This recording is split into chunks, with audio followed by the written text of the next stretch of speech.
If we just take a step back, we're looking at an economy that's going to contract 7-8%, a lot of nervousness around certainty. How do you convince boards to invest in autonomous technologies in such an environment? What are the key tips? Well, I think partly the challenge, we're seeing this response in cost cutting.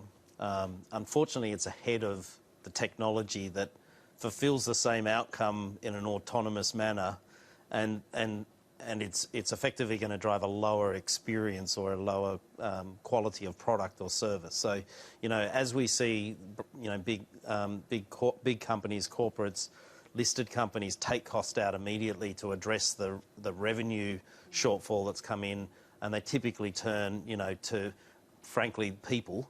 There's going to be less people to do principally the same amount of work, and it's almost like the economy is going to force the automation.